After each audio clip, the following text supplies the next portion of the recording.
Agora a gente vai ter uma palestra, né, para continuar essa parte, com o tema Sequestro e Armazenamento de Carbono em Manguezais, Desafios e Reflexões. E para apresentar esse tema, nós vamos chamar no palco Mário Luiz Gomes Soares.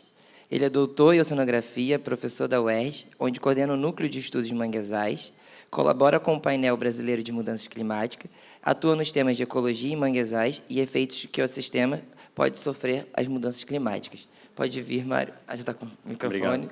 Tudo seu. Boa tarde a todos e a todas. Bem, eu confesso que eu estou meio nervoso, porque eu tenho que tentar resumir em 30... Eu não vou nem olhar ali, tem um cronômetro, esse cronômetro aqui atrás. 30 minutos, na verdade, reflexões, né, que a gente vem fazendo já há cerca de... aconteceu. Há cerca de 20 anos. Descrição sobre você. Eu tenho que fazer... Deixa eu ver como é que... Eu tenho que fazer uma autodescrição, desculpa. Bem, eu sou... Não posso mentir a altura, né? Eu tenho 1,68 m, branco, cabelos grisalhos, barba grisalha, estou com uma calça cinza, camisa preta e um blazer marrom. Bem, então, voltando aqui, o que eu quero trazer aqui é mais a questão das reflexões, algumas reflexões sobre a questão do carbono, e eu acho que talvez decepcione algumas pessoas, mas espero que não tenha nenhum quebra-quebra, não taquem fogo no auditório, até porque se tacar fogo vai aumentar as emissões, né? Enfim. Então, o que eu quero fazer isso, mas eu vou passar muito rapidamente com algumas informações, alguns dados, até para eu não ser leviano nas críticas e nas reflexões, e poder pontuar o meu local de fala, né, em relação ao que a gente tem de carbono. Bem, então a gente tem essa questão do carbono associado ao aumento das emissões de CO2, né, e a possibilidade de absorção do carbono por biomassa, no caso, pela biomassa dos manguezais, que entrou muito em destaque a partir de um trabalho que foi publicado pelo Donato em 2011, que mostrou que as florestas de mangue tinham uma capacidade de retenção de carbono, sobretudo no sedimento e na biomassa subterrânea, que poderia chegar a 8, depois outros estudos falam até de 10 vezes a retenção de carbono numa floresta tropical como a Amazônia, por exemplo. Tá? Ou seja, então você tem uma capacidade extremamente elevada de retenção de carbono no ecossistema, só que, num balanço global, esse valor não se torna tão relevante como a gente vai ver. Por quê? Porque a área ocupada pelos manguezais, principalmente quando a gente pensa no Brasil, é extremamente reduzida quando comparada com um bioma como a Amazônia. Ou seja, então, num balanço global, a Amazônia acaba tendo um destaque muito maior. E eu vou mostrar algumas informações de dados que a gente gerou aí nos últimos 30 anos, né, na região... Vocês conseguem ver o laser aqui? Não, né? Na região da reserva de Guaratiba, que é uma área extremamente interessante para a gente, porque é onde a gente desenvolve alguns métodos, apresenta algumas metodologias de desenvolvimento de modelos, e depois a gente aplica para outras regiões do país. Então, nessa região, são vários trabalhos aí que a gente já publicou, a gente gerou os primeiros modelos para a estimativa da biomassa, e depois a gente converte essa biomassa em carbono. Então, a gente tem modelos desenvolvidos para São Paulo, modelos desenvolvidos para o Rio de Janeiro, modelos desenvolvidos para Sergipe, e existem outros modelos desenvolvidos para o norte do Brasil, não desenvolvidos pelo nosso grupo, mas que é uma coisa extremamente importante que eu vou voltar a falar. A importância dos modelos locais para a estimativa do carbono e os modelos específicos para as espécies de carbono, em contrapartida aos modelos gerais que muitas vezes são utilizados nas estimativas.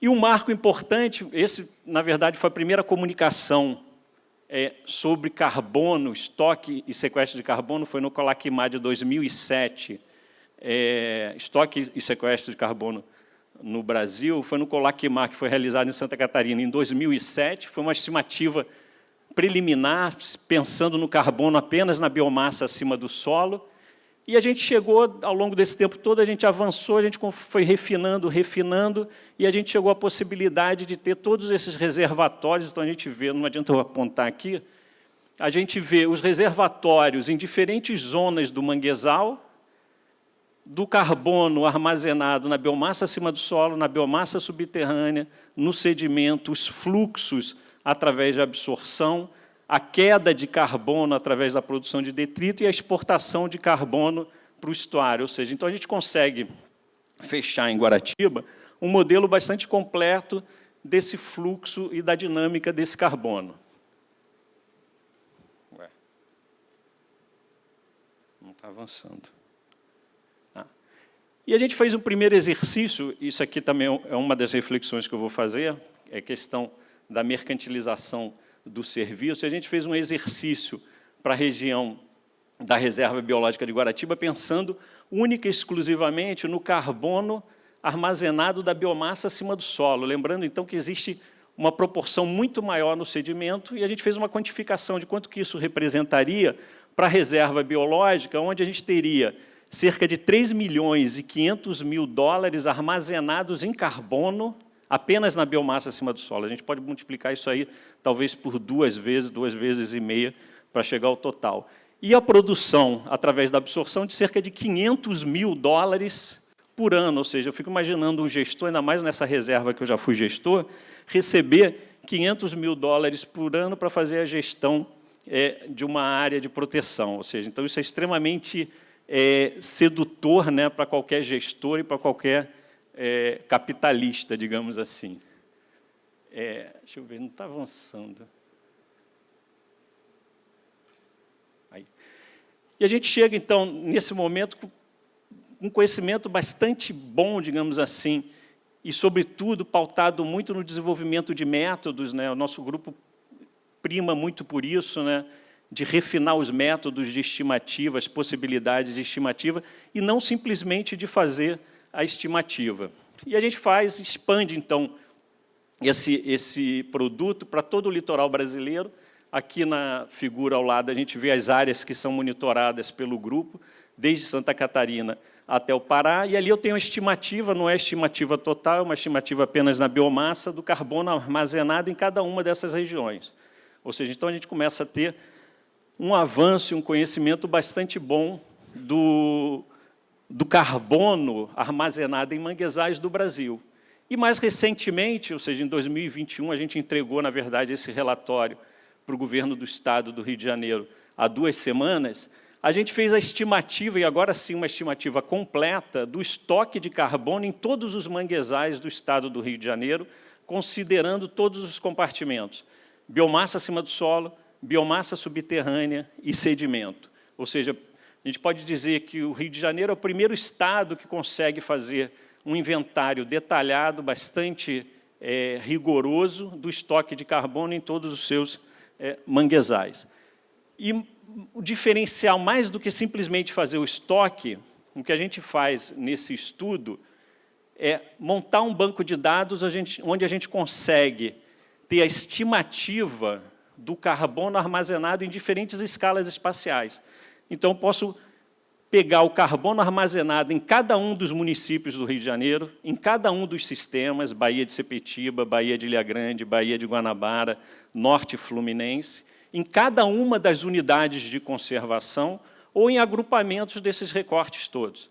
E, além disso, a gente faz uma análise multitemporal, foi feito pelo grupo da Paula, da UF, a professora da UF está aqui, inclusive, onde a gente faz uma análise multitemporal da evolução da cobertura de manguezais nas últimas 4 décadas. E, associado a isso, a evolução do carbono também. E um exercício final de valoração de quanto seria esse estoque e, o mais importante, uma das coisas mais importantes para a gente, a efetividade e o papel das áreas protegidas, das unidades de conservação, para a manutenção desse estoque de carbono. Nossa, eu tomei um susto, eu pensei que fosse 2 minutos, são 20. Por isso que eu não gosto de olhar para esse cronômetro. Isso aqui não está avançando.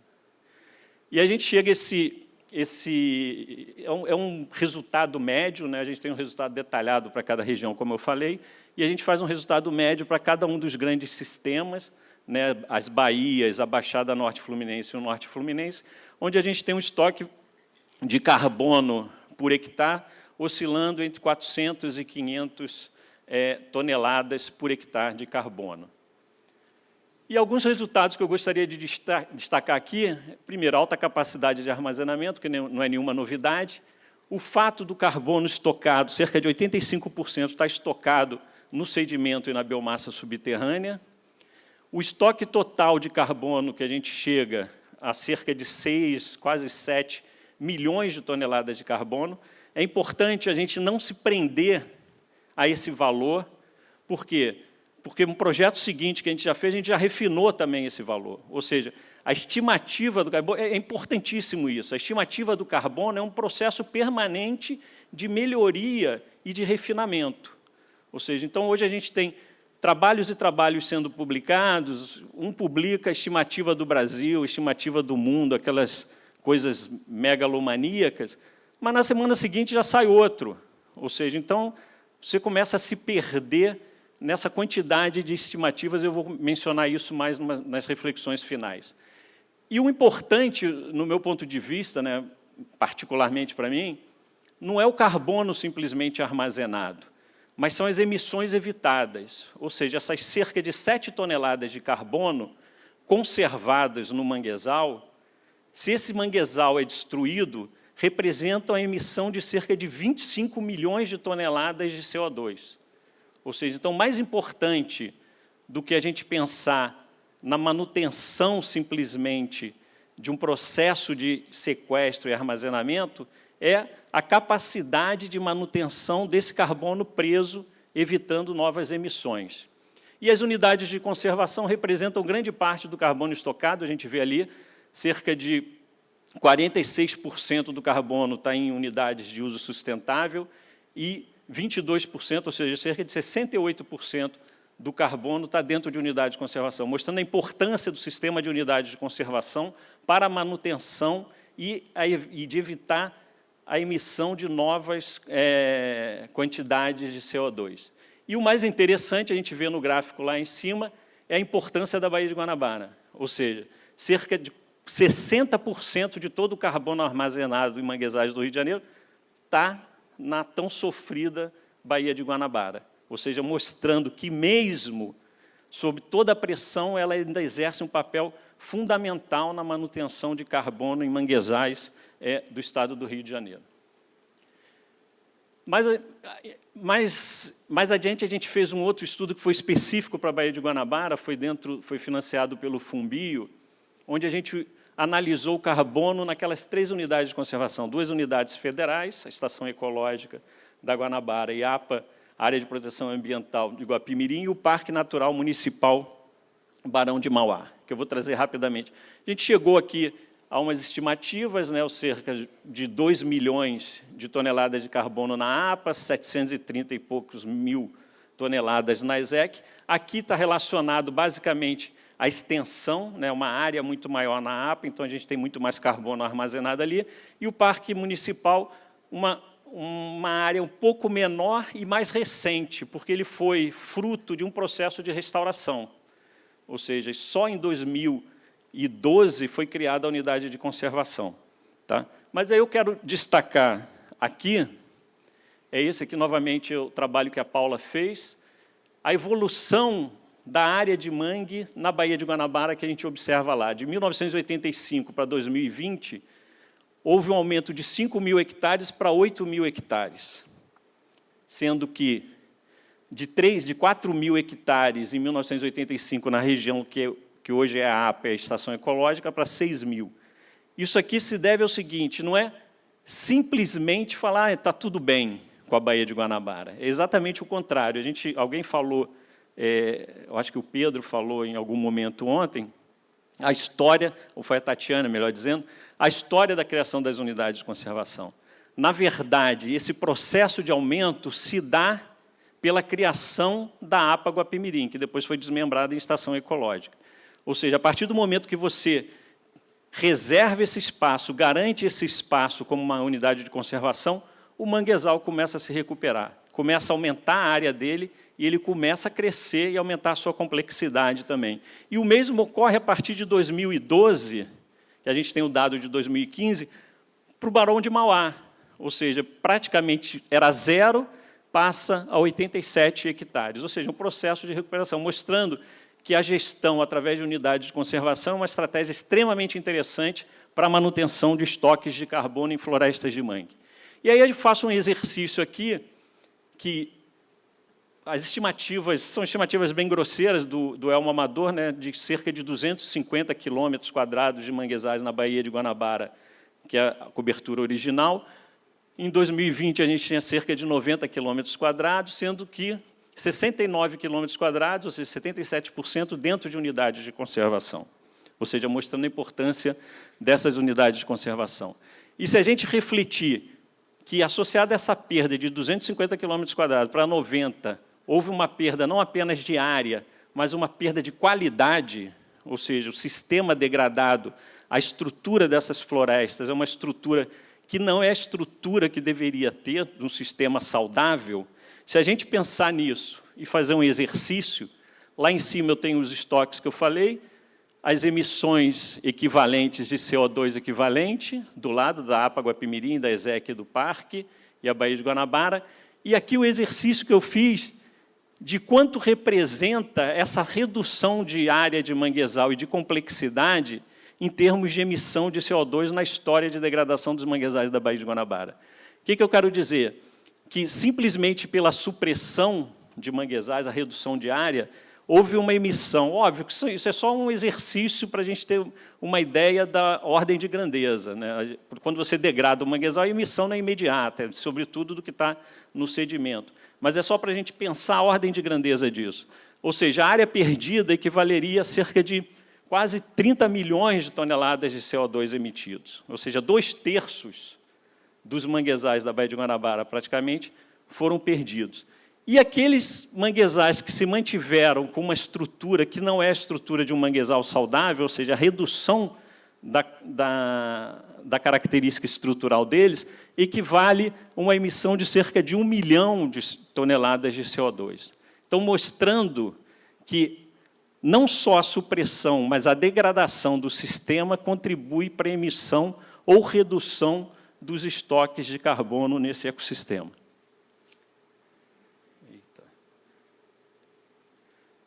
Aqui, só para ilustrar, né, um outro sistema que acaba sendo muito negligenciado, que são as planícies hipersalinas, sobretudo no Nordeste do Brasil, onde elas são convertidas para a criação de camarão, carcinicultura, um problema sério, gravíssimo. A gente fez uma primeira estimativa com colegas da Austrália, a gente comparou a planície hipersalina de Guaratiba com planície hipersalina da Austrália, e a gente mostrou que ali também existe um reservatório de carbono que não pode ser negligenciado. Óbvio que não é um reservatório de carbono com a escala observada na floresta, porque a floresta, afinal, tem uma complexidade maior, mas é um reservatório adicional de carbono para o ecossistema manguezal, lembrando que as planícies hipersalinas fazem parte do ecossistema. E aqui eu chego, assim, só para ilustrar, a partir desses anos, né, recentes, muito foi produzido, vários grupos começaram a produzir estimativas de carbono em manguezais do Brasil. E é aí que eu trago a nossa reflexão, algumas reflexões, alguns problemas gerados com as estimativas que estão disponíveis. Primeiro, a gente tem muita estimativa feita por não especialistas, pessoas que não conhecem a ecologia de manguezal, virou moda, né? Eu vejo assim, hoje a gente tem duas grandes modas, né? Carbono em manguezal e microplástico, né? Então, você tem um monte de não especialistas fazendo estimativas. Por quê? Porque isso dá visibilidade para o teu trabalho, dá prestígio, atrai recurso. Então, a gente tem que ter uma análise crítica e muito criteriosa e muito cuidadosa em relação a isso, porque isso leva tem um rigor metodológico muito reduzido nessas estimativas. A gente tem uma baixa cobertura de trabalhos de campo. E eu boto essas fotos porque quem vai para o manguezal sabe o quão duro é você fazer um trabalho de campo no manguezal. E mais duro ainda é você fazer uma cobertura amostral de biomassa acima do solo, biomassa subterrânea e sedimento. Tá? Então, a gente acaba tendo uma cobertura baixa.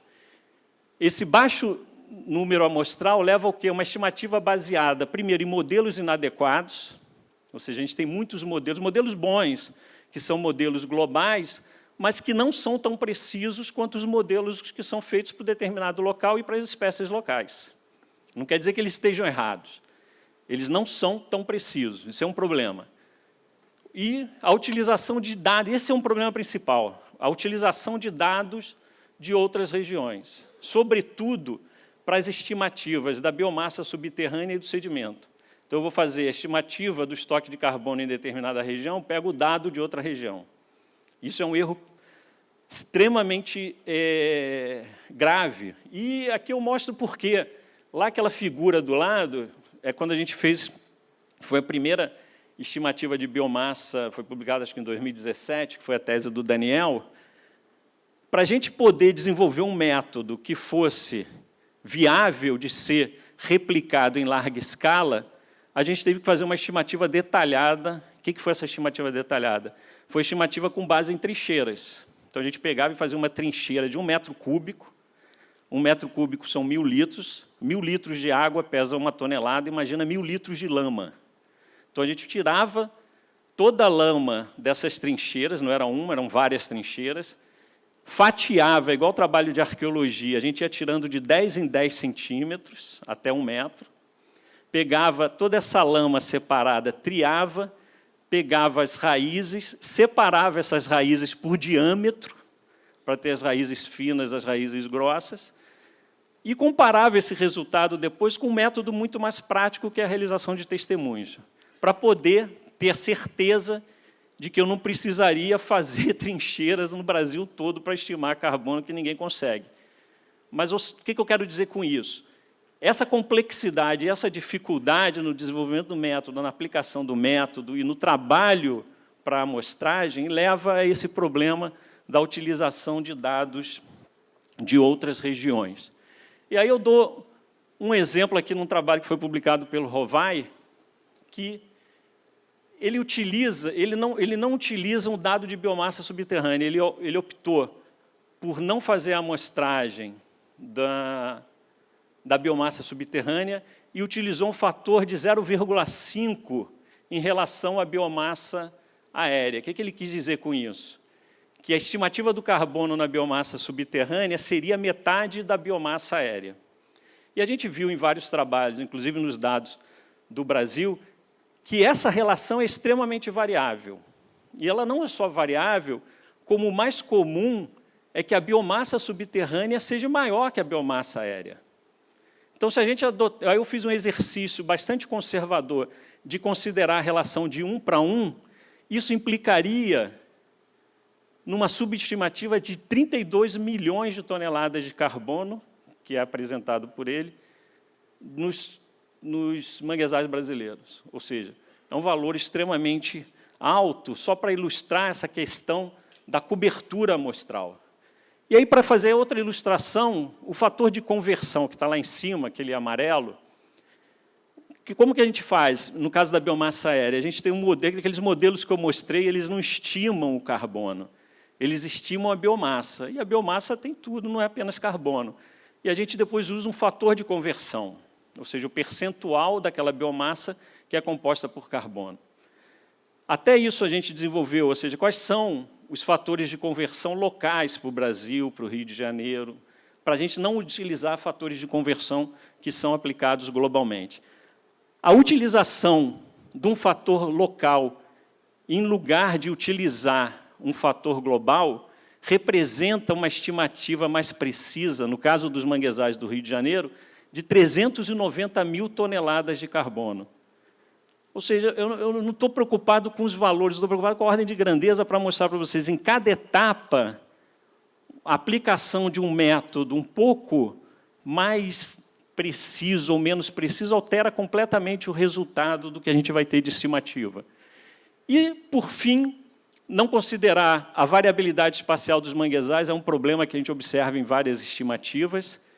E a espacialização. Aqui eu mostro um outro exercício do mesmo trabalho do Rovai, sem considerar a questão da densidade, fazer a análise da densidade do carbono, se está correto ou não, porque é extremamente variável, mas utilizando os dados que ele tem um problema que ele utiliza como área de cobertura de manguezais do Brasil, um dado de um banco internacional que coloca em 760 mil hectares, quando as estimativas mais precisas no Brasil mostram que a gente está em torno de 900 mil a 1 milhão de hectares de manguezal.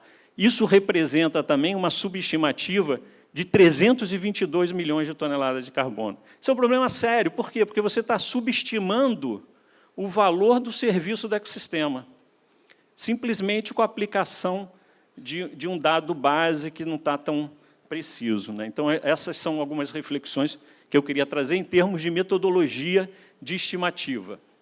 Além dessas, a gente tem, então, que todas essas etapas, ou seja, existem etapas até a gente chegar a um valor final. Ou seja, não é uma coisa trivial, né? Essas estimativas globais e de larga escala são pouco confiáveis para os processos de gestão na escala local e regional. Ou seja, dão muita visibilidade para a questão global do carbono, mostram a relevância do manguezal numa escala global, mas, efetivamente, na hora que você vai fazer a gestão da unidade de conservação X, do estado X, esses dados são pouco úteis em termos de valor final. Então, é um processo permanente, como eu falei, de aprimoramento das estimativas. Existe um problema, esse para mim é um dos problemas maiores, ou seja, da moda do carbono e do mercado de carbono, que a gente está reduzindo os serviços ecossistêmicos, ou seja, a gente negligencia a diversidade de outros serviços que o sistema tem, em detrimento, ou melhor, a favor de um único serviço. Ou seja, a gente começa a olhar um sistema simplesmente como um armazenador de carbono, quando, na verdade, ele é muito mais que isso.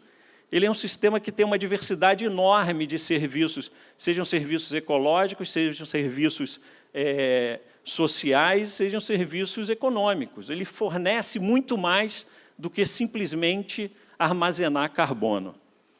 E essa questão, do meu ponto de vista, tem sido tratada de forma trivial e muito irresponsável por todos os setores, seja os setores da academia, as ONGs, a iniciativa privada, os gestores. Ou seja, a gente não tem. Então, o que eu quero trazer para a reflexão é a necessidade da gente pensar de forma mais responsável essa onda. Eu falo isso com muita tranquilidade, por isso que eu mostrei o meu local de fala, o histórico que a gente tem em termos de estimativa de carbono. Porque, para mim, seria muito fácil eu falar aqui que estoque de carbono e o sequestro de carbono é a solução para tudo e ficar vendendo o projeto, né? Então, eu falo com muita tranquilidade que a gente tem que ser muito mais responsável em tratar. Eu não estou dizendo que a gente tem que esquecer isso completamente. Eu vou falar algumas oportunidades que eu vejo relacionadas a isso, mas nós temos que ser mais responsáveis como sociedade para tratar desse tema. E aí eu trago esse exercício também. Esses valores são valores... Isso aqui é uma conta de padaria que eu fiz só para ilustrar para vocês o tamanho do problema. A área de manguezais do Brasil é aproximadamente 1.990.000 hectares. O estoque de carbono, eu peguei um estoque de carbono lá em cima, média de alguns trabalhos, apesar das críticas que eu faço, ou seja, pensando que não há problemas e que as estimativas que estão disponíveis sobre o estoque de carbono em manguezais brasileiros estejam relativamente numa escala aceitável, o que não necessariamente estão, a gente teria uma média de 320 milhões de toneladas de carbono estocados em manguezais do Brasil. Ou seja, um estoque de carbono equivalente a 1 bilhão e 200 milhões de CO2 equivalentes. A emissão bruta do Brasil, em 2021, foi um ano de maior emissão, ela foi cerca de 2 bilhões e 400 milhões. Isso equivale a gente emitir todo o carbono armazenado em manguezais do Brasil 2 vezes. É como se eu destruísse todos os manguezais do Brasil 2 vezes por ano. Tá? Para eu capturar 1%, se eu pensar, não, eu quero fazer a compensação só de 1% das emissões brasileiras com manejo de manguezais. 1% dessas emissões eu teria que plantar por ano 20.270 hectares de manguezal, sendo que esse carbono não é sequestrado imediatamente. O manguezal leva cerca de 70 anos para atingir a maturidade. Então, essa conta não fecha. Ou seja, não é um mecanismo de compensação, apesar de haver a compensação, sem dúvida. Eu estou plantando, eu estou sequestrando, eu estou compensando alguma coisa. Eu estou apresentando isso como solução, ou seja, não como solução. Tá? E o Alonde, que é um pesquisador, um dos principais pesquisadores de manguezais do planeta, ele falava uma coisa similar. Ele coloca que, embora os manguezais armazenem e sequestrem grandes quantidades de carbono em relação à sua pequena área global, eles desempenham um papel global reduzido no armazenamento de carbono e na mitigação das emissões de CO2. Ou seja, então, a gente não pode pensar que a gente vai mitigar a emissão plantando, não é só mangue, plantando qualquer floresta. Ou seja, a gente vai ter que plantar vários planetas, né? E a gente vê que as emissões continuam aumentando. Por quê? Porque a gente não está atacando o problema, a gente está atacando o sintoma. A gente não está atacando a causa. A gente continua emitindo e compensando. Ou seja, a gente está dando uma carta branca para a manutenção da emissão. E aí, a outra reflexão que eu falo é a falta de abordagem crítica. Ou seja, a gente está trazendo para um serviço ecossistêmico a lógica do mercado. E a gente sabe que a gente não resolve um problema aplicando a mesma lógica que gerou o problema. É isso que a gente está fazendo. Ou seja, a gente não, né? Ou seja, o que está ocorrendo é se vislumbrar uma oportunidade de mercantilização, mais uma, de mercantilização da natureza, trazendo o carbono e transformando o carbono numa commodity. Tá? Então, existem definições relacionadas ao mercado de carbono, problemas de certificação, que eu não sou especialista em certificação, então não vou entrar nesse detalhe. A exclusão e marginalização de comunidades tradicionais, esse é um problema que é relatado e é discutido intensamente, mas pouca visibilidade é dada a essa questão. E os riscos ao modo de vida de comunidades tradicionais e questões fundiárias associadas aos manguezais brasileiros. Vocês devem ter visto essa matéria que saiu, Cowboys do Carbono, o Ministério Público divulga orientações sobre direitos de povos indígenas e tradicionais. E foi a nota técnica do Ministério Público Federal, em conjunto com o Ministério Público do Estado do Pará, que começou a tentar regular, porque viu que estava havendo uma apropriação, tanto que nessa matéria diz isso, algumas das empresas que estavam buscando intermediar projetos de mercantilização de carbono com comunidades tradicionais em reservas extrativistas recuaram. Por quê? Porque existe um problema fundiário. Ou seja, reservas extrativistas, por exemplo, do Pará, do norte do Brasil, os manguezais lá só estão conservados porque existem as comunidades tradicionais utilizando aquele espaço e a gestão pública através do órgão federal, que é o ICMBio. Então, a quem pertence o carbono que está aprisionado ali? É a empresa que vai chegar e certificar? É a comunidade? É a sociedade brasileira? Esse é um problema. É um problema que a gente ainda não se debruçou para discutir. A gente está atropelando na visão puramente mercantil.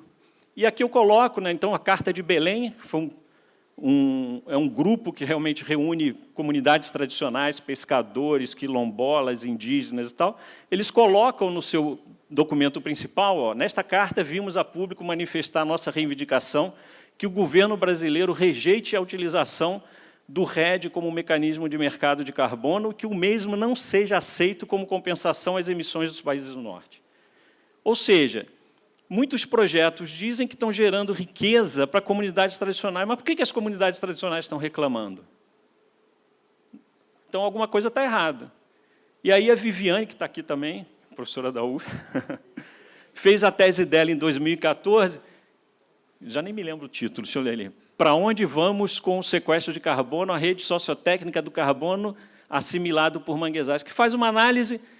Ela faz um monte de coisa, ela faz aquele estudo cartesiano de geração de modelos, mas se debruça sobre essa análise de o que está acontecendo, por que existem pessoas reclamando, o que está envolvido. E faz, inclusive, uma crítica ao nosso grupo. Um dos capítulos dela é uma autocrítica ao grupo, por estar gerando conhecimento que está sendo utilizado para a mercantilização da natureza.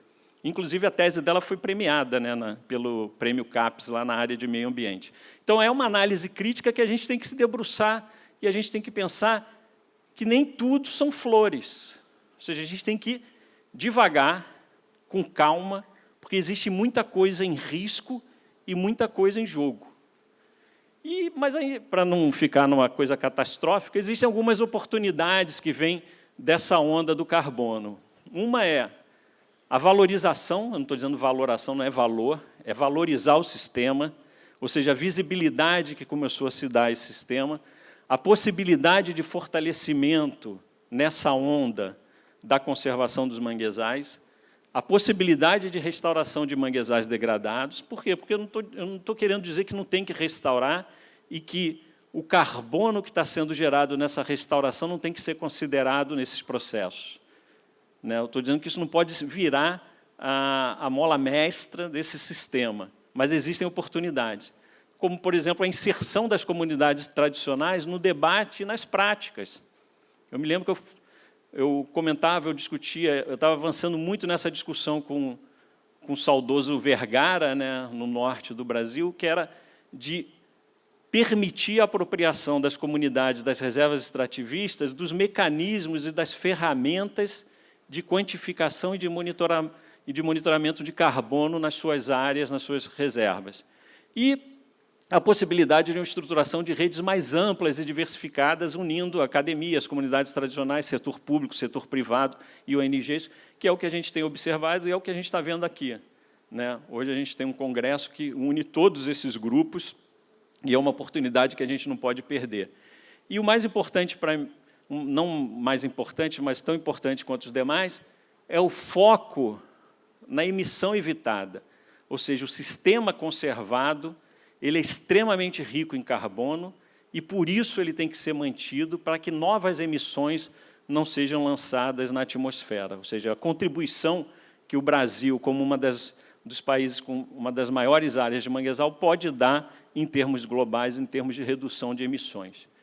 E eu fecho aqui com uma fala do Landislau, que a economia deve servir à sociedade e não o contrário. Deve ser economicamente viável, socialmente justa e ambientalmente sustentável, e não ficar pensando simplesmente na mercantilização desses serviços ambientais. Ou seja, existe muito mais coisa envolvida. Então, é isso. Obrigado.